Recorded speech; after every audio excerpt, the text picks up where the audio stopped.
Hi, I'm Tim. Welcome to our channel and thanks for logging on. If you enjoy these videos, do me a favor and subscribe to our YouTube channel right here at Watchbox Reviews. I'd really appreciate it, and I promise to update daily. If you love this watch, you can see it and you can purchase it on our website, thewatchbox.com.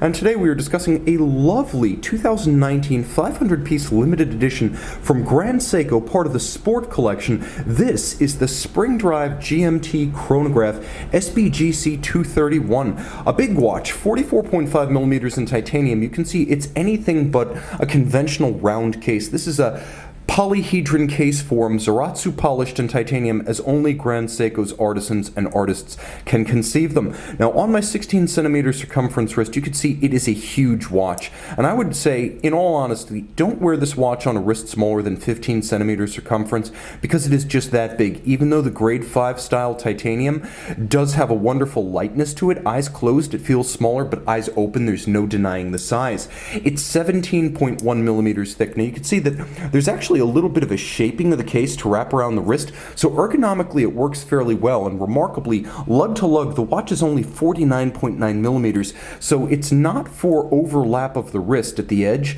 that I would advise against wearing this on a small wrist. It's just that it's the size of a human fist. Now the spacing between the lugs is a modern 23 millimeters, and in spite of the integration of bracelet, end link, and case, you can use a conventional 23 millimeter strap on the watch. It even has strap tool apertures on the lugs to make it easier to do that. So let's take the watch off the wrist, examine the bracelet and the clasp, because there are quite a few clever features here. Now the clasp is over-engineered, and the bracelet itself is remarkably discreet, so it's an interesting dichotomy. The bracelet is a double link design. You can see H-pattern primary links, and it has a little bit of an air of Patek Nautilus to it. You can see it's beveled on its flank, it's satin on its side, it's satin down its center, and then there are pin sleeves used to fix the links. Grand Seiko always does that with titanium bracelets. They're very secure, but you will need a block and a punch to size the bracelet. That you can actually do a little bit of sizing, precise sizing, using the incremental divots inside of the clasp, and you can do that with just a strap tool. There's another way that you can size, or you can just deploy over a dive suit, though this is not a dive watch.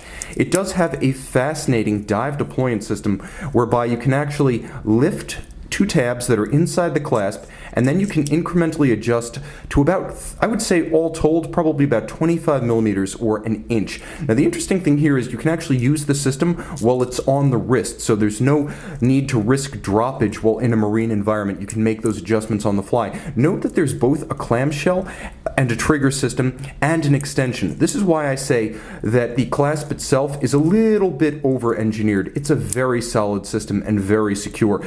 The watch is just as complex as the clasp, and you can see that starts with the case design, which has an incredible fluid form about it. It's both curved and angular at the same time, the two existing in tension with each other. You could see the case band immaculately black polished against a tin plate using eye-hand coordination and artisanal craft knowledge. This is done using machines once called Zalitz machines, created in Germany and used in Switzerland and Germany in the watch industry. The foremost practitioners of this art are now in Japan, and no one does it better than Grand Seiko. This is optically smooth mirrored finish. The entire case is a hand-finished component. You can see there's a little bit of satin finish too for contrast, and the bezel is a rich and lustrous sapphire on top of a blue-green, some might even say slate blue, metallic base. So the 24-hour bezel, designed for use with the 24-hour hand, the GMT, has a wonderful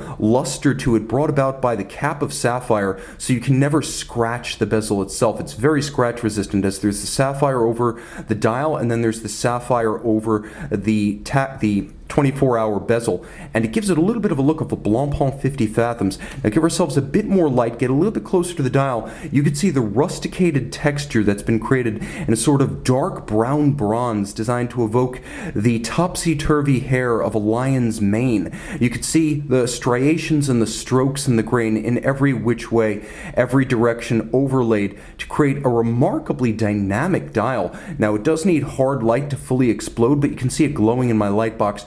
The hands, as well as all of the dial features, including the aperture for the date, are beautifully hand finished on diamond-tipped tools, so you have wonderful hand finishing inside the watch and micrometric execution of artisanal skills on your dial. You've got that brown bronze, you've got the silver of the indices in the hands, and then you've got some red hashes outboard on the Rehot style inboard scale. You can see it's a flange, it's inboard of the bezel, and it gives a little bit more depth to the dial. Chronograph minutes, chronograph hours, constant seconds. You have a power reserve, 72 hours power reserve. Note the smooth sweep of the seconds hand. This is a vertical clutch column wheel mechanical chronograph on top of a spring drive base, and the spring drive base gives you that perfectly smooth sweep. There's no step, there's no stagger, it's not beats per second, it's simply constant. Now, there is a screw down crown, and the watch is 200 meters water resistant. Listen to the column wheel action. Very crisp. Now you can see it. Caliber, this is 9R96. It is a hot-rodded spring drive, and by the way, you can see that column wheel in action just below the display case back. 50 joules, automatic winding, 72-hour power reserve. You can see that unidirectional spring drive governing wheel, allowing the watch, in conjunction with the hand-selected quartz oscillator in this special hot-rodded spring drive, to be accurate to plus or minus 0.5 seconds per day, or over a month, plus or minus 10 seconds per Grand Seiko. So a very, very accurate watch. Mostly mechanical, no capacitors, no batteries, no motors. All the action is provided by the mainspring. It is a combination of mechanical soul with quartz precision and a completely unique technology that you will not get from other brands.